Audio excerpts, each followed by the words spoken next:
ఓం శ్రీ సాయిబాబా జీవిత చరిత్రము 41వ అధ్యాయము. చిత్రపటం యొక్క వృత్తాంతము, గుడ్డపేలికలను దొంగలించుట, జ్ఞానేశ్వరి పారాయణము. గత అధ్యాయములో చెప్పిన ప్రకారము ఈ అధ్యాయములో చిత్రపటం యొక్క వృత్తాంతమును చెప్పెదము.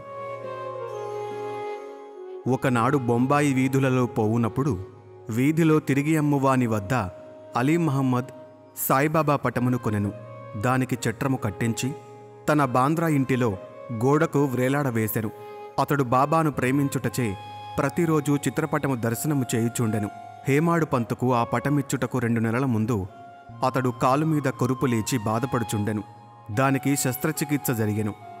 అప్పుడతడు బొంబాయిలోనున్న తన బావమరిదియగు నూర్ మహమ్మద్ పీర్ భాయి ఇంటిలో పడి ఉండెను. బాంద్రాలో తన ఇల్లు 3 మాసముల వరకు మూయబడి ఉండెను. అక్కడ ఎవ్వరనూ లేకుండేది.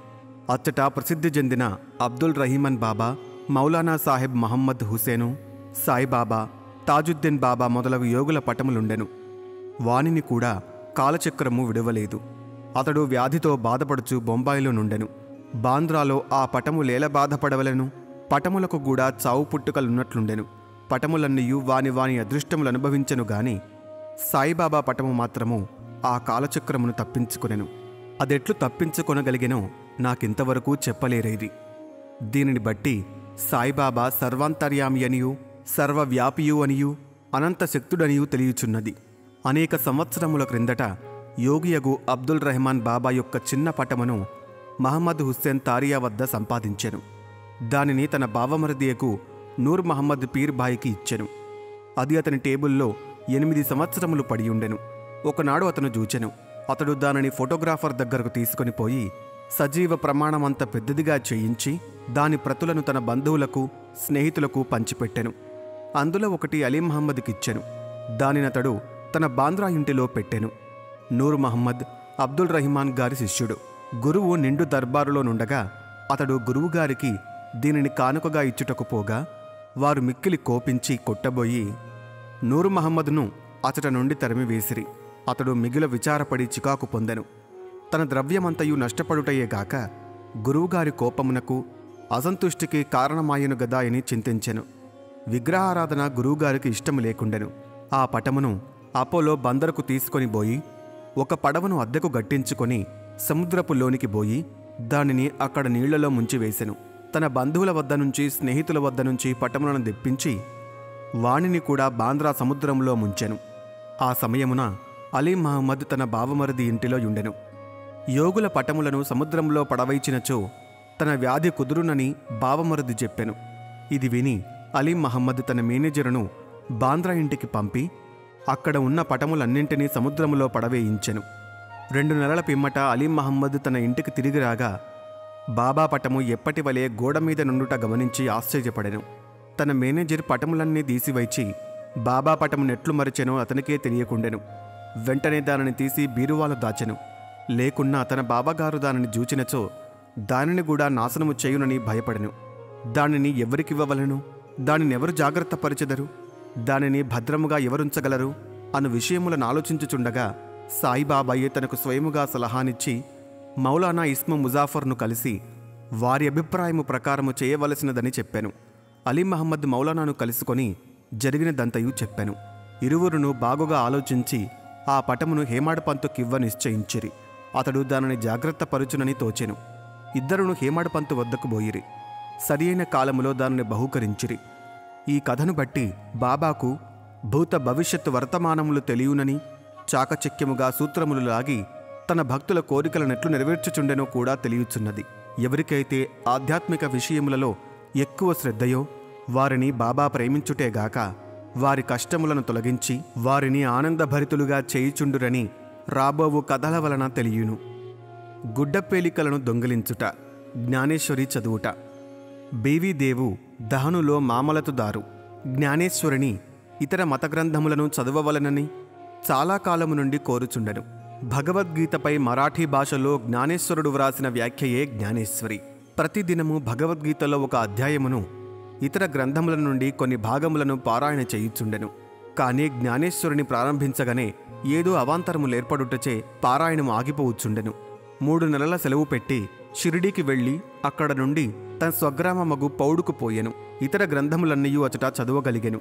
కాని జ్ఞానేశ్వరి ప్రారంభించగానే ఏమో విపరీతమైన చెడ్డ ఆలోచనలు తన మనస్సును ప్రవేశించుటచే చదవలేకుండెను. అతడెంత ప్రయత్నించినను కొన్ని పంక్తులు కూడా చదవలేకపోయెను. కాబట్టి బాబా తనకు ఆ గ్రంథమందు శ్రద్ధ కలుగజేసినప్పుడే, దానిని చదువుమని వారి నోటి వెంట వచ్చినప్పుడే దానిని ప్రారంభించదననియూ అంతవరకు దానిని తెరవననియూ నిశ్చయము చేసుకునెను. అతడు 1914వ సంవత్సరము ఫిబ్రవరి నెలలో కుటుంబ సహితముగా షిరిడీకి వెళ్ళెను. అక్కడ ప్రతిదినము జ్ఞానేశ్వరి చదువుచుంటివాయని బాపూసాహెబు జోగ్ దేవుగారిని అడిగెను. దేవు తను కట్టి కోరిక గలదనియూ కాని దానిని చదువుటకు శక్తి చాలకుండెననియూ బాబా ఆజ్ఞాపించినచో దానిని ప్రారంభించదననియూ చెప్పెను. అప్పుడు జోగ్ ఒక పుస్తకమును తీసుకొని బాబాకిచ్చినచో దానిని వారు తాకి పవిత్రము చేసి ఇచ్చదరనియూ అప్పటి నుండి నిరాటంకముగా చదవవచ్చుననియూ దేవుకు సలహానిచ్చెను. బాబాకు తన ఉద్దేశము తెలియను గనుక దేవుగారట్లు చేయుటకు అంగీకరించలేదు. బాబా తన కోరికను గ్రహించలేడా, దానిని పారాయణ చెయ్యుమని స్పష్టముగా ఆజ్ఞాపించలేడా ఎనను. దేవు బాబాను దర్శించి ₹1 దక్షిణనిచ్చెను. బాబా 20 రూపాయలు దక్షిణ అడుగగా దానిని చెల్లించెను. ఆనాడు రాత్రి బాలకరాముడను వానిని కలుసుకొని అతడు బాబాయందు భక్తిని, వారి అనుగ్రహమును ఎట్లు సంపాదించెనని ప్రశ్నించెను. మరుసటి దినము హారతి పిమ్మట అంతయు తెలిపెదనని అతడు బదులిచ్చెను. ఆ మరుసటి దినము దర్శనము కొరకు దేవు వెళ్ళగా బాబా అతనిని 20 రూపాయలు దక్షిణ ఇమ్మనెను. వెంటనే దేవు దానిని చెల్లించెను. మసీదు నిండా జనులు నిండి ఉండుటచే దేవు యొక్క మూలకు బోయి కూర్చుండెను. బాబా అతనిని పిలిచి తన దగ్గర శాంతముగా కూర్చునమనియెను. దేవు అట్లే చేసెను. మధ్యాహ్న హారతి పిమ్మట భక్తులందరూ పోయిన తరువాత దేవు బాలకరాముని జూచి అతని పూర్వ వృత్తాంతముతో పాటు బాబా అతనికి ఏమేమి చెప్పెనో, ధ్యానమును ఎట్లు నేర్పిరోయని అడుగగా బాలకరాముడు వివరములు చెప్పుటకు సిద్ధపడెను. అంతలో బాబా చంద్రు అను కుష్ఠురోగ భక్తుని పంపి దేవును తీసుకొని రమ్మనెను. దేవు బాబా వద్దకు పోగా ఎవరితో ఏమి మాట్లాడుచుంటివని బాబా అడిగెను. బాలకరామునితో మాట్లాడుచుంటుననియూ బాబా కీర్తిని వినుచుంటుననియూ అతడు చెప్పెను. తిరిగి బాబా 25 రూపాయలు దక్షిణ అడిగెను. వెంటనే దేవు సంతోషంతో దక్షిణ చెల్లించెను. అతనిని బాబా లోపలకు తీసుకొని పోయి స్తంభము వద్ద కూర్చుండి, నా గుడ్డ పేలికలను నాకు తెలియకుండా దొంగిలించితివేలా అనెను. దేవు తనకు ఆ గుడ్డ పేలికల గురించి ఏమీయూ తెలియదనెను. బాబా అతనిని వెదకుమనెను. అతడు వెదికెను. కాని అచట ఏమీ దొరకలేదు. బాబా కోపగించి ఇట్లనెను, ఇక్కడ ఇంకెవ్వరూ లేరు, నీవొక్కడివే దొంగవు. ముసలితనముచే వెంట్రుకలు పండినప్పటికీ ఇచ్చటకు దొంగిలించుటకు వచ్చితివాయని కోపగించెను. బాబా మతి చెడిన వాని వలె తిట్టి కోపగించి చివాట్లు పెట్టెను. దేవు నిశ్చయముగా కూర్చుండెను. దేవు తాను సటకా దెబ్బలు కూడా తినునేమో ఎనుకొనెను.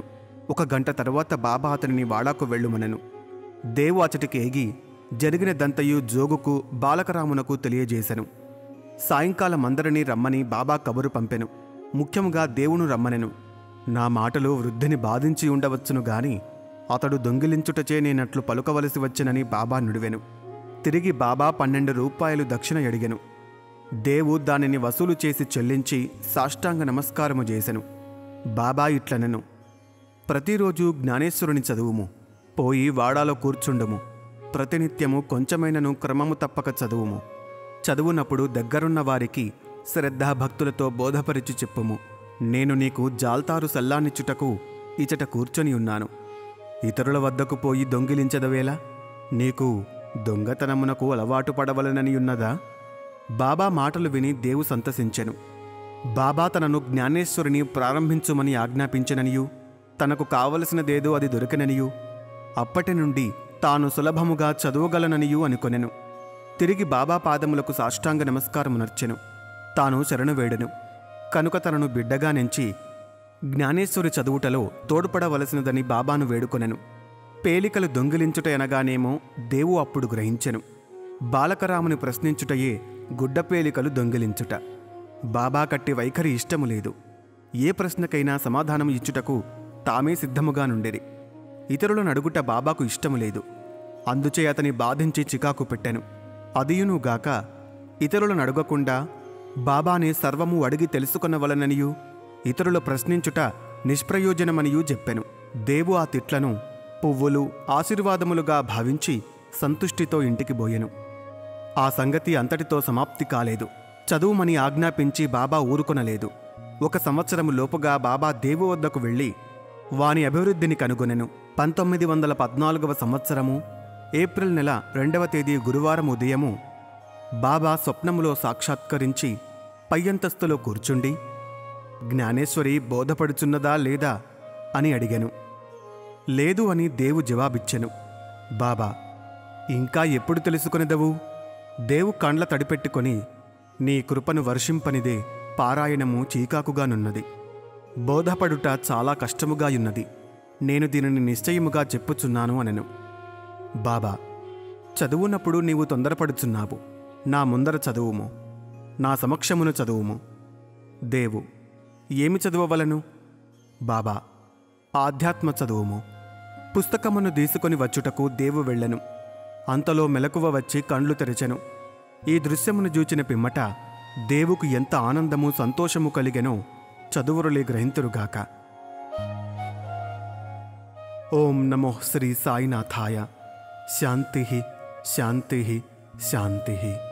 41వ అధ్యాయము సంపూర్ణము.